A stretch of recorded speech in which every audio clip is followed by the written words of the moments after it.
Hey, this is Sam with Wrestling Overtime, and we're going to review the AEW show on January 8th of 2020.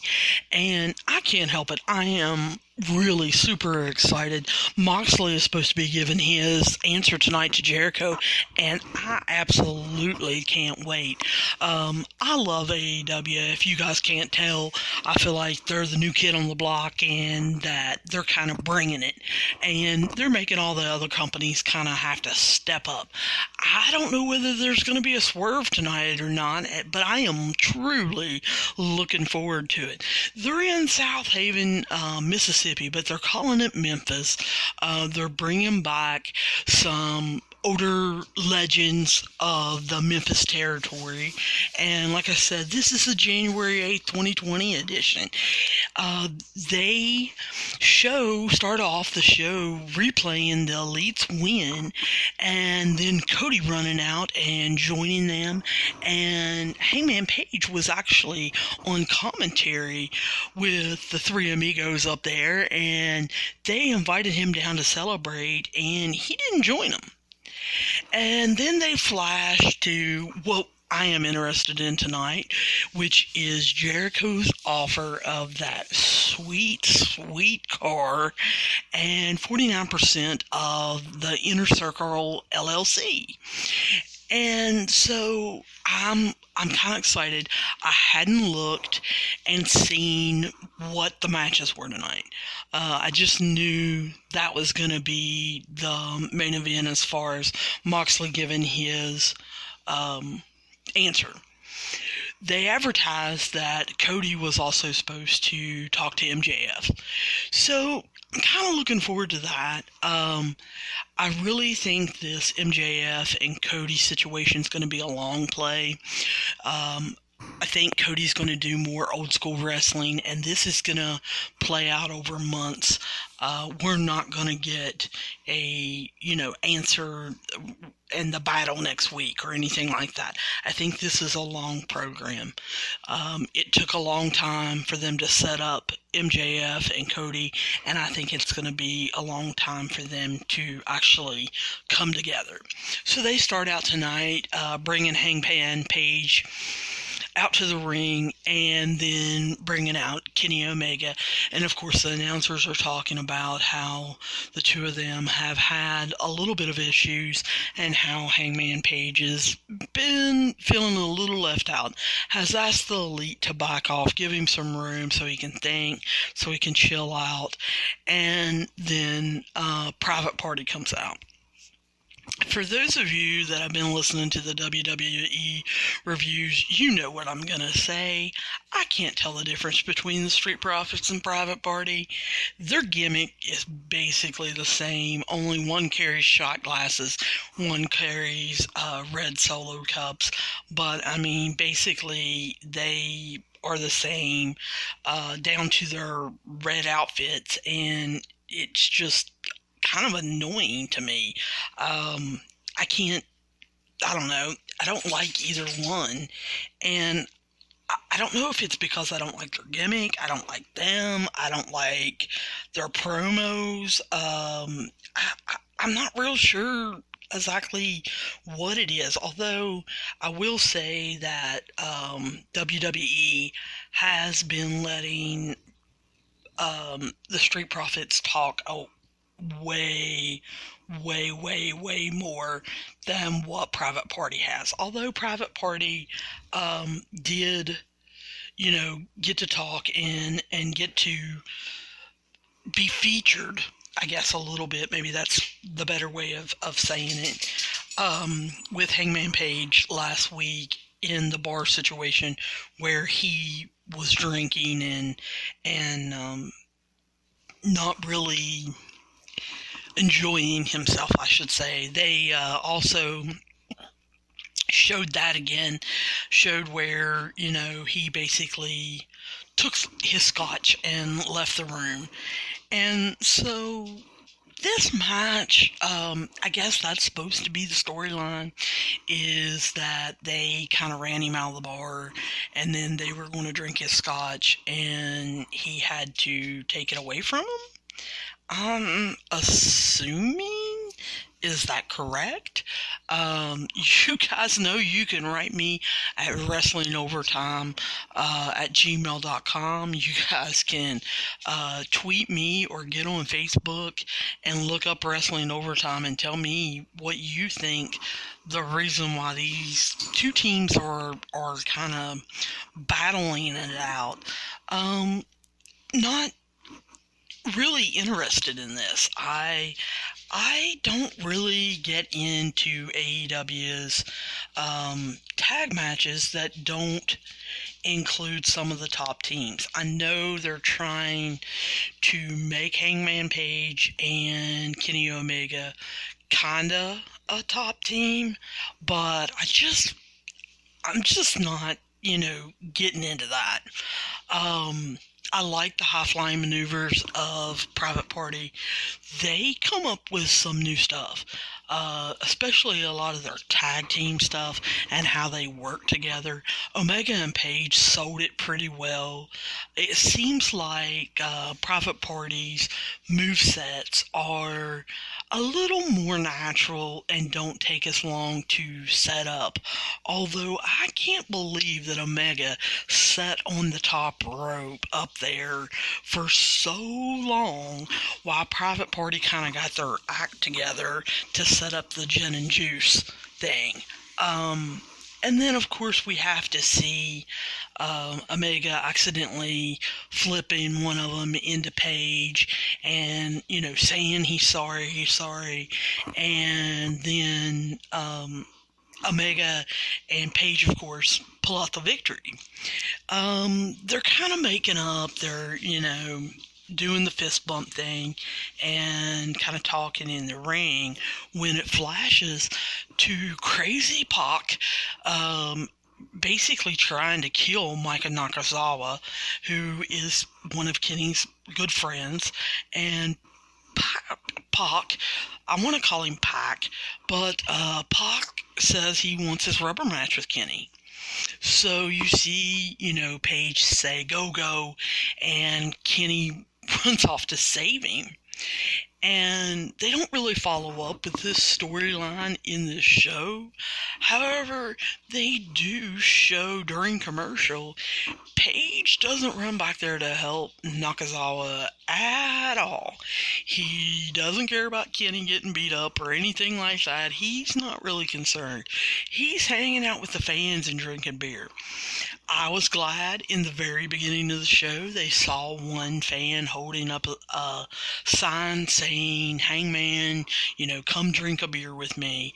And Hangman actually saw the sign, went up through the crowd, found the guy, and drank the beer with the guy. So I was pretty excited about that.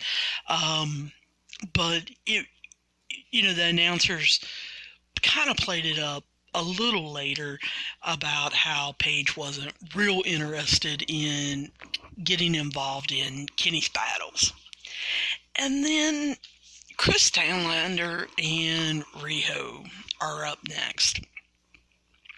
Now, I will go ahead and tell you, I am not real big into the women's division of AEW. I understand that there wasn't a lot of talent available for them to sign. I understand that Brandy is not quite up to the caliber of wrestler that needs to athletically be able to take over. I know she is working out. I am super excited. I hope that she continues her wrestling career and doesn't just become a manager or behind the scenes of AEW. I really would like to see Brandy, get up to the caliber that she wants to be, where she would, be able to get in the ring. But I was pretty excited that she walked out and joined the commentary team, because I feel like Brandy, as much as any of them, especially since the Young Bucks have left Twitter, Brandy is probably the most active on Twitter as far as making comments about things going on, and so I was kind of interested in what she had to say. That's one of the only reasons why I didn't fast forward through this match, because I don't agree with Rio winning the championship. She's 98 pounds and looks like she's about 25 pounds, and how she won the belt, other than she's Kenny's little buddy. And like I said last week, Kenny's wanting to create an intergender team with her. And I think that is the stupidest thing that I've ever heard. But anyway, I also don't want Statlander to win the belt, because I just can't get into this whole alien gimmick concept, reality, whatever she believes. And so I am super, super glad that the first thing basically Brandy sits down and says is she calls her out on it. She calls her out on this alien gimmick and how she's basically just wearing makeup and is not an alien. And of course, good old JR has to say, you were trying to get her to join the Nightmare Collective earlier, so, what's up with that? And she basically says, she thinks that she is an up-and-comer, but that, it just isn't, believable, and it wasn't really meant to be, and basically starts putting Statlander down, saying, that it's over, she's not going to get another chance to be part of the Nightmare Collective. I also really enjoy how she starts mispronouncing Excalibur's name, calling him Expert and Exhibit, and kind of just basically putting him down. I absolutely think that is hilarious.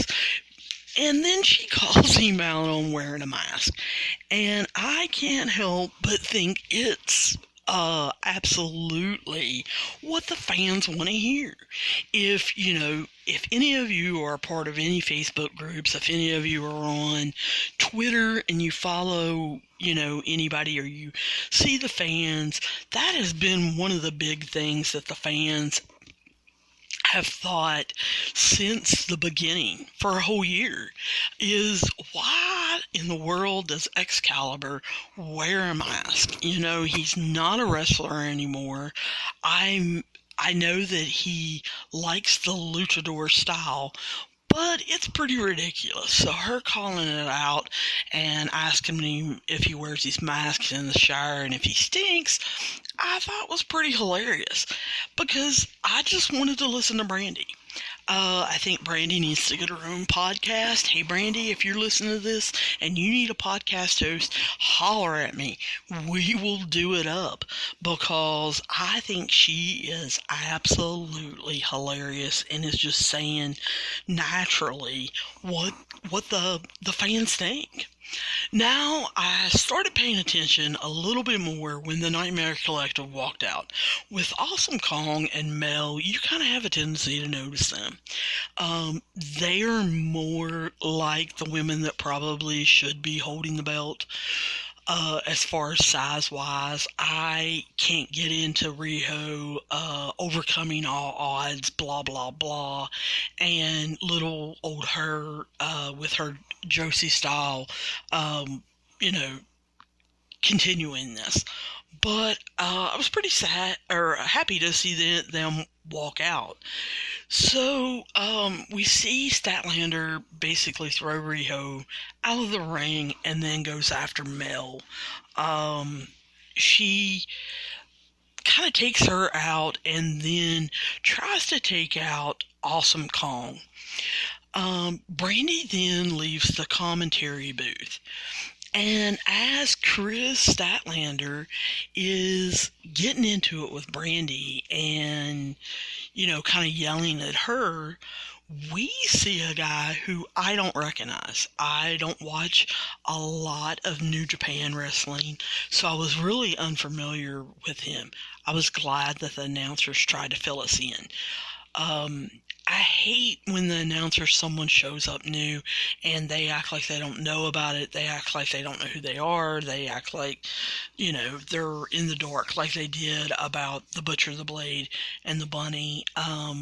So I was glad that they could fill us in, and they kept saying, I think this is Luther, who crawled out underneath the ring. They explained, that he was big in Japan, that he was crazy, and that, there was a good chance that he was joining the Nightmare Collective. Then we see, of course, Awesome Kong clothesline Statlander, and then tell Rio to get in the ring. So, Rio climbs up and gets on the top rope. Looks like she's going to do a move on Statlander, to get this match over with and get them off the stage. But no, she jumps out and takes out Luther. And then she goes back to Statlander, who has since recovered.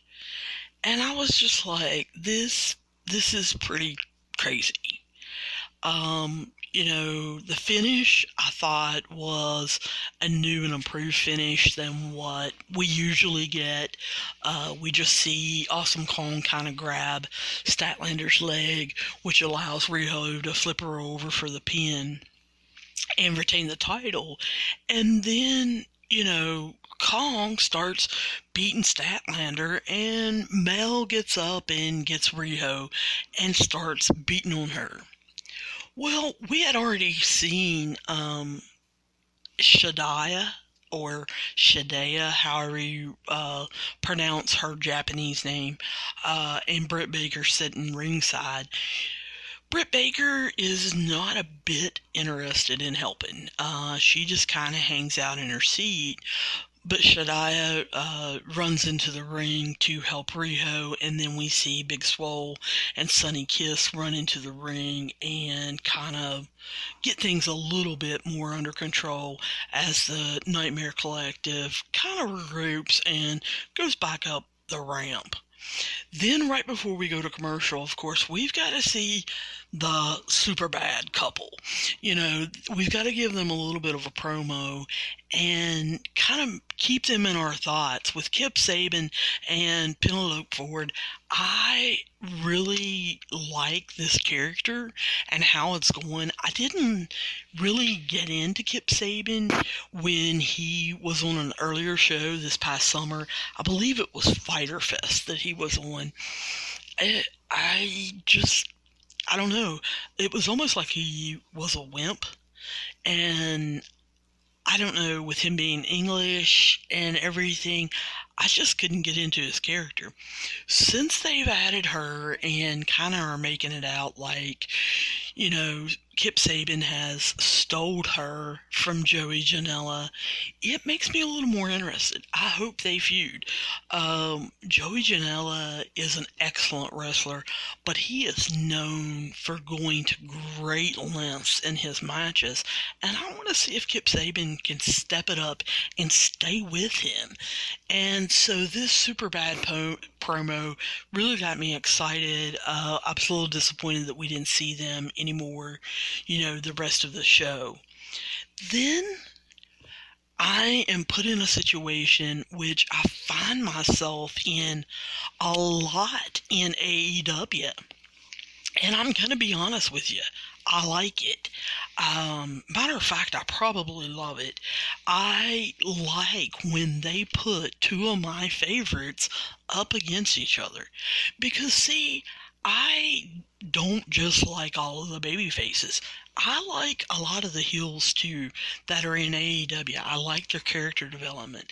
I am a fan of cocky wrestlers that can back it up. So to see SCU's Christopher Daniels come out, I love his cockiness, his strut, his microphone stand, and him yelling the lyrics to the SCU song. I just get into that. kind of wish that he would have went back to his fallen angel persona, but I really like him. I really enjoy him. Scorpio Sky is my favorite member of SCU right now, but I think Christopher Daniels is probably second. Sorry, Frankie. But I still love Frankie. But I'm enjoying Christopher Daniels being on this losing streak, not really knowing what to do, and his back and forth with Pentagon Jr. So I was really excited about him coming out. Like I said, I hadn't checked the card. So to see Sammy Guevara, the Spanish God, pop out was a big surprise. And like I said, it put me in a quandary. Who do I root for? What do I want to do? I came up with, hey, I just want a great match. Sammy Guevara, I think, is one of the best young talents that they have, along with Darby Allin. I absolutely love them both. I was one of the few that was cheering Sammy Guevara on in Charleston, West Virginia, their fourth show ever. I really like his attitude. I like his moveset. He's getting better. He's been working with all of these experienced wrestlers, all of this talent around him. So I feel like he's getting better so quickly, so fast. He's picking up and actually, I feel like, gained more this year than he has in previous years. Now, sometimes he does oversell. And, he does almost look goofy sometimes when, it's a simple pop to the ribs, or they kick him in the knee, and he gets the idea of the story arc of a wrestling match, how he needs to sell that knee basically throughout the whole match. Just sometimes with his facials, he can't overdo it, but he really, really is growing fast. Like I said, being around all this talent has just helped him tremendously grow as a wrestler. Loved it that, Christopher Daniels is taking over the match, getting ready to do, his moonsault, and out comes Pentagon Jr. Telling him, asking him, please do it. Please do your Arabian moonsault. And, of course, Sammy takes advantage of the distraction and gets the win. And a little disappointed that basically Sammy got the win and just skedaddled. They didn't really show him a whole lot, and they immediately start showing Join the Dark Order. Now, I have to be honest with you. I'm not really getting into this. I don't really understand it. I know that it's going to be kind of this cult thing, and how they're, wanting people to join the order.com and get behind them. Their masks look like something that a second grader would make. It's really weird. I was glad that they came out with not nearly as many creepers, as they call them. But when you have the Butcher, the Blade, and the Bunny, and then you have the Dark Order, are we getting into this, a little too much? However, bringing them out, and they made it clear quite quick that they wanted the fallen angel. They wanted Christopher Daniels to join them. And, they say a lot of different reasons about how they can bring him back to his winning ways. But then they hold up, the mask. And I'm like, I don't want Christopher Daniels in a mask. That's not what I want to see. I would love for him to bring back the fallen angel persona, but I definitely don't want to see him in a mask. This is stupid.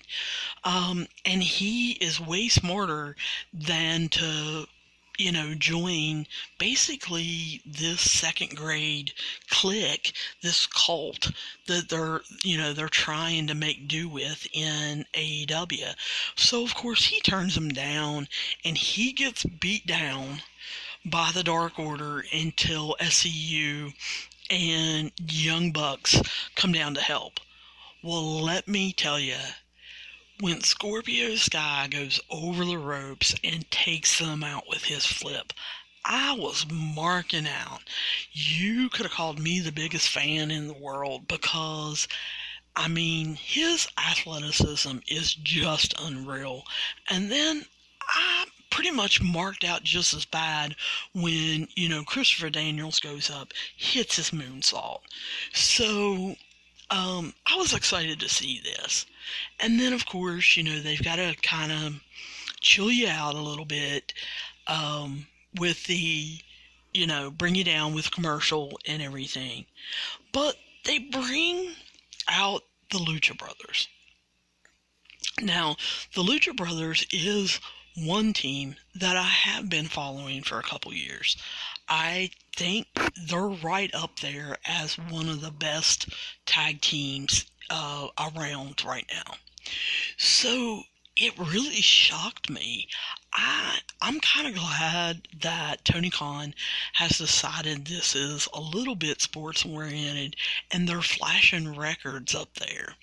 I really didn't notice that in the beginning part of the program. I'm sure they were. I'm sure I could have rewound my DVR, but this is really when I noticed it, that, the Lucha Brothers, for the whole entire time that they're in AEW, they're 6-6. And they're 0-1 already in 2020. And I think that shocked me so bad is because I do seriously think that they're one of the best tag teams out there. And for them to be 6-6, just really jarred me. I thought, man, they've been selling a lot of talent. They've been, really giving up almost their status and really have been selling things. And then I thought, man, they've had 12 matches already. It doesn't seem like AEW has been around that long. I mean, they started in October and they've had 12 matches already. That's pretty wild. So I kind of started watching that. So when Dustin come out and I saw that he was 3-4 in AEW, I didn't realize that Dustin had 7 matches. So I think that's it wasn't surprising to me that Dustin had a losing record, but I don't know that I remember 7 matches that he was in. So I think that was a little more of a shock. And then of course we see Cody. I love his entrance. I was a little shocked to see Arn Anderson be part of that entrance. I thought that he would just come through the tunnel, but Cody is 7-3-1, which means he's also had 11 matches, and so I like both these teams. But I was really honestly expecting Cody and Dustin to lose. Like I said, I just feel the Lucha Brothers have got it together. They're younger. They've worked together more. I know they were billing this as brothers versus brothers and everything. I thought it was a good match. I think that Pentagon Jr. and Rey Fenix can basically make anyone look good. But you don't have to make the Rhodes Brothers look good. They got in a lot of their different movesets. I was really shocked that Cody was trying for a crossroads, but didn't actually nail one. He did throw his weight belt out into the crowd, but he didn't get in a lot of his signature moves. Pentagon Jr. didn't get in a lot of their signature moves. So that is one thing that I've also noticed at AEW. You don't always have to get in your known moves. Where it seems like in AEW, or especially in NXT, you do have to get in your signature moves. It's like the crowd is calling them out. They even know the sequence they come in.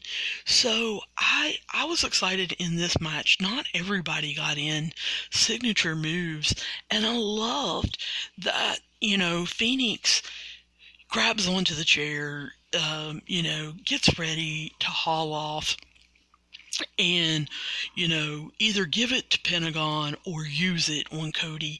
And you see Iron come over and not be the enforcer that he used to be with the Four Horsemen, but change the match like he normally does by kicking it out of Phoenix's hand. And then Iron, it has had an effect, and the announcers brought that to everybody's attention because Dustin, right after, hits Iron Spinebuster, and they tell you that. So it's like a thread running through. AEW is trying to show how, yes, we are a new company, and yes, we are a revolution, but we have ties to old style wrestling, the wrestling you love. And so I love those little bits and pieces that they throw in there. Now, Dustin does hit his signature Final Reckoning move, and Dustin and Cody win. But like I said, I really did think the Lucha Brothers would win. And then, of course, they have to say, Tony Schiavone's got to walk down and interview Cody in the ring because, MJF wants an answer and he wants to ask Cody what he's thinking about it. Loved it that Cody is kind of playing up to the crowd, and Iron gets up there. He's the advisor, and he is going to talk and doesn't really even let Cody even make a step towards the mic. Basically interrupts and says, I don't know who died around here and made MJF God, but, he doesn't need an answer right away. We're going to think about it. We'll get back to you later. And they basically just leave. And I thought that was cool. Iron is stepping up, and he is being the old-time leader that he always has been. And he's just like, we're not playing MJF's game. I have to admit, I love Cody, but I also love MJF. To be 23 years old and be probably the best heel in wrestling today, if not in the top two. I know a lot of people would go with The Fiend from WWE. I don't think The Fiend is on MJF's level. He is a talking machine, and they've been letting him back it up. So we see him, they cut away during commercial, and they show MJF coming out during commercial. They show him walking around doing his strut, to the people around the ring. They show him insulting the Rock and Roll Express, showing that they are there in the crowd. And once they come back from commercial, MJF basically announces, I'm going to give Cody till 10 to come out here and face me like a man. Well, immediately we hear DDP's music. And I'm going to be honest with you guys. I can't stand DDP. I don't really remember him a whole lot as a wrestler. I do remember the Diamond Cutter. I don't remember liking him when I was younger.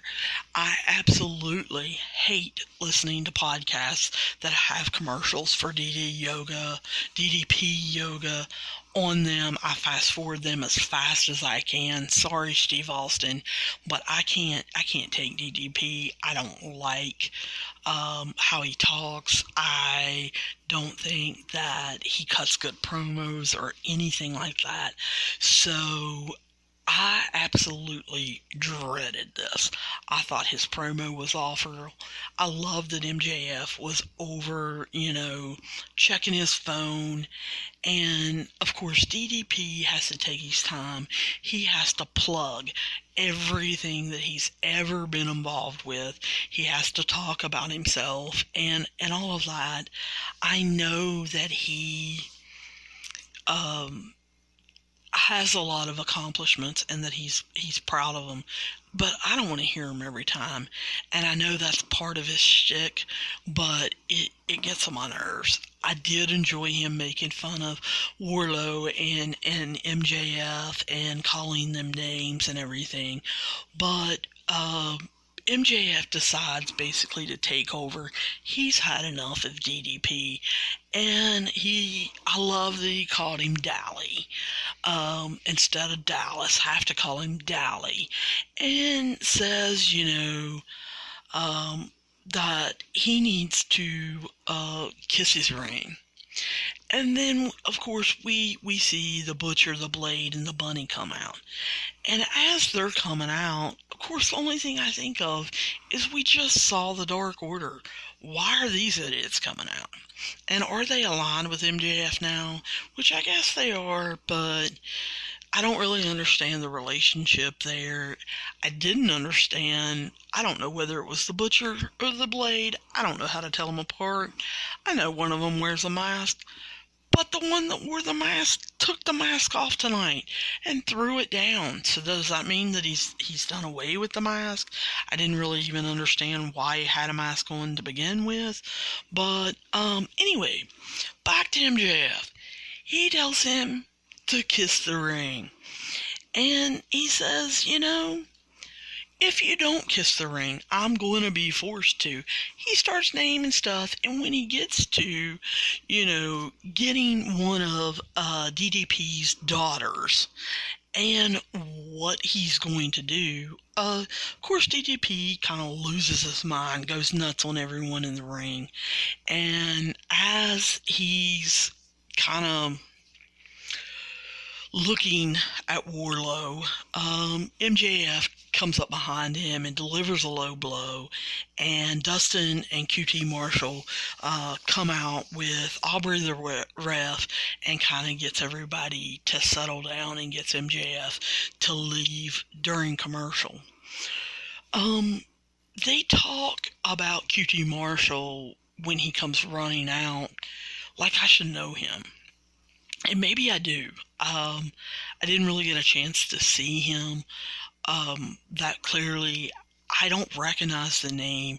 If any of you know about QT Marshall, know his backstory, know what's going on with him, hit me up on Twitter or Facebook on Wrestling Overtime, or hit me on wrestlingovertime@gmail.com. Tell me what his story is.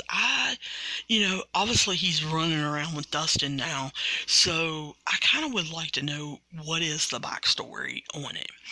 So at the end of the commercial, of course, they bring out the Jurassic Park and the Best Friends with Orange Cassidy, and they're going to have a 3-man match. Well, can we call it a 3-man match? I mean, we've got Orange Cassidy, who I love, acting like a slug, and he doesn't take part very well. And then we have Marco Stunt on the other side, who I can't stand. And he really isn't that great of a wrestler. He flip-flops around a little bit and dances, but so is this basically a 2-on-2 tag match? I'm not sure, but, I feel like this is fan favorites versus fan favorites, and I couldn't tell by the crowd who the crowd truly wanted to win. But you can tell when Orange Cassidy got in the ring.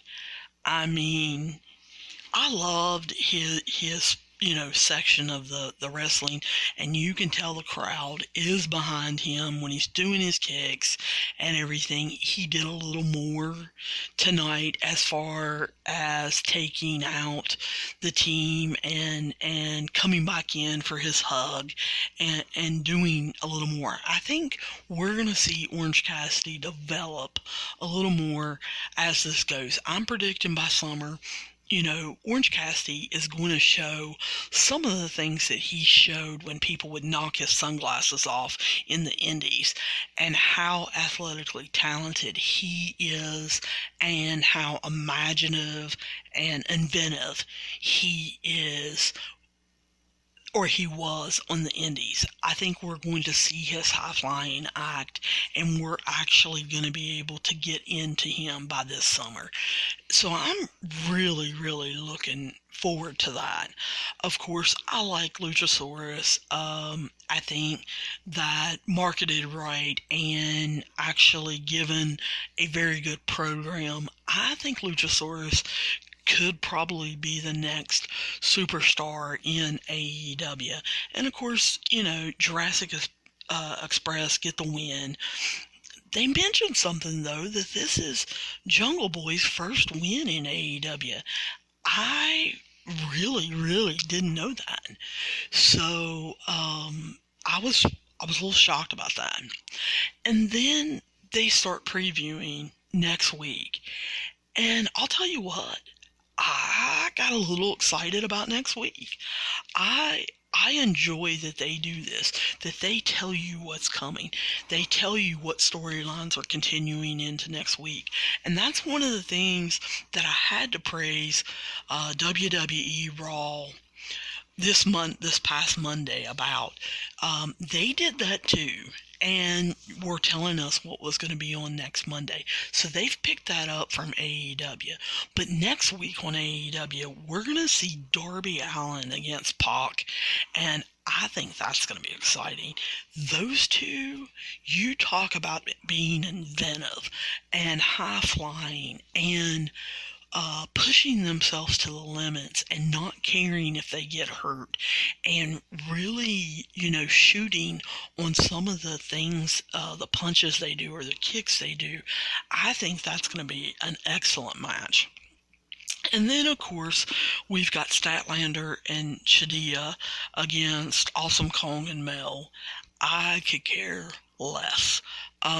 Probably will either fast forward through that or maybe go to the bathroom. I could not care less, unless Brandy brings out Luther and maybe someone else that is a weirdo that can come out and entertain me. I could care less about that match. But then we're seeing MJF with the Butcher, the Blade, and of course the Bunny will be in their corner, versus DDP, Dustin, and QT Marshall. And so I even more want to know, who is QT Marshall? And is he and Dustin going to be able to carry the load? Because I don't think DDP can get in and wrestle a full match. Of course, that's probably going to be part of the match, is DDP taking and trying to sell some stuff or not getting in the match a lot. And I don't see MJF really getting in the match and hurting his pretty little face, too much. Then they are having a 4-way tag team match with the winner getting to face SCU.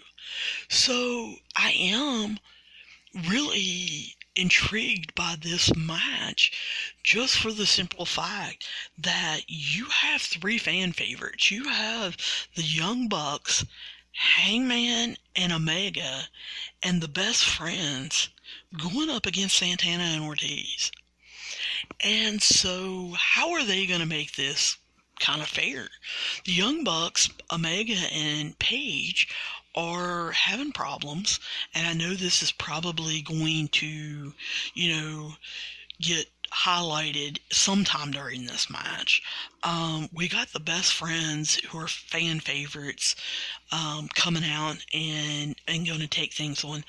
But I'll tell you what, Santana and Ortiz have also, I know they're heel characters with being in the inner circle, but I also know that they're kind of fan favorites. A lot of fans cheer them on. So I am really interested in, this match, how it's going to play out. Is the rest of the inner circle going to come out and take it out on the Elite? Is Jericho and Sammy Guevara and Jake Hager going to get involved? And then, of course, we've got Cody. He's going to give his answer to MJF. And what is that answer going to be? Is he going to go through all of those challenges that MJF want him to do, such as, a cage match with Wardlow? Or, is he going to say, I don't care. I don't care about your ring. I'm bigger than this. And you go play with someone else. What is Iron Anderson going to, what part is he going to play in this? Is he going to have stipulations of his own? But the big thing that I'm looking forward to, and it's going to be another one of those where I can't wait to see it because I like both of them. Jon Moxley is taking on Sammy Guevara. And I want to see this because I have liked how Jon Moxley has changed up his style depending on who he's wrestling. He's done it in AEW. He's done it in New Japan wrestling matches that I have seen. He really is changing up styles. And yes, he's still giving off that bad boy power. I'm going to beat you. I'm going to punch you. I'm going to do crazy things. But he does change up his style. I noticed that when he takes on high flyers, he doesn't care to fly. He doesn't care, to jump off the ring ropes or anything like that. So I am really looking forward to that. And then, of course, this leads us, to our main event, which is not really a wrestling main event. Chris Jericho comes out with Sammy Guevara and Jake Hager. And of course, I'm immediately thinking, where is Santana and Ortiz? Are they hiding out? What's going on? And of course, Jon Moxley comes out down through the audience after the commercial. And Jericho has to open up his promo, insulting Elvis since it's Elvis' birthday and putting over the Beatles. So I really enjoyed Jericho talking to Moxley about, what he's willing to give him and how Santana and Ortiz are already down on Beale Street getting the party ready, how, Jericho, of course, has to plug his little bit of the bubbly champagne that they are now selling and everything. And I like how Moxley sells this. I noticed right off he's got his jacket zipped up and he looks a little dorky with it. And I was like, what's going on here? I like how he started off with, I can't be bought. And that's his whole character, basically in a nutshell. He says, I can't be bought. I want to run roughshod and dominate AEW, and that's why I came here. And so I thought that was awesome of him coming out and basically reiterating, this is why I'm here. If I wanted to be bought, I would have stayed in WWE. They would have thrown all kinds of money at me. And then he turns around and says yes. And he says how much he wants to learn from Jericho. And of course, has to drink a little bit of the bubbly and spray it all over the place. has to hug Sammy Guevara and Jake Hager, and then, of course, he has to get the keys from Jericho to the $750,000 car that Jericho has bought him. And so Jericho gladly gives those keys up. Loved it when the crowd chanted, "You sold out." You could tell that this kind of got to Moxley. But you had this gleam in his eye where you could tell that he was so excited that he could get the crowd pumped up again. He hasn't had that, the whole entire time in the WWE since they had broken up the Shield. He never got the crowd reaction like that. And since he's been in AEW, no matter what he does, he has been getting, reaction from the crowd. They have been popping like crazy for him. So he has to cut the music, and of course, Moxley being Moxley has to say, I was kidding. You got a stupid group. You have nothing that I want except for that. And then, points to the belt and hits Jericho over the head with a bottle. And then he starts paradigm shifting, double hook DDT in every single one of them. And then basically leaves, pulling the normal Moxley, causing chaos, paradigm shifting people, and then going up through the crowd. As they're going off the air, though, absolutely love that he digs in his pockets and pulls out the keys. So I'm hoping AEW, sometime this week, before we get to Wednesday, we get some kind of video of Moxley driving that car all over the place and going about 100 miles an hour. I want him to take that car out for a spin so bad, can't see straight. If they don't put out a video on, their YouTube channel, I hope that they at least show him pulling up in it at AEW in Miami. I am really looking forward to next week.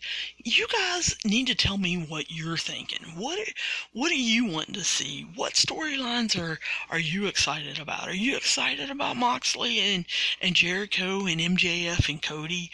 Or are you more excited about the tag team stuff? Or is there anyone out there that is excited about the women's division? I don't think there is. I think Kenny Omega is about the only one that's excited about the women's division, and I really feel like he's ruining it. I feel like Brandy's got the best thing going on, and I'm sorry, I hate to say it. I know with everything that Tessa Blanchard, that things have been coming out with about her, and then her winning, the Impact title, the men's title. I know a lot of people are wanting to back away from her, but I really hope that AEW will kind of see that she's changed, let sleeping dogs lie, and really go after Tessa Blanchard hard come June when her contract is up. I think she can be a game changer. So that's how I'm going to leave it, and I will see you guys soon. Hit me up.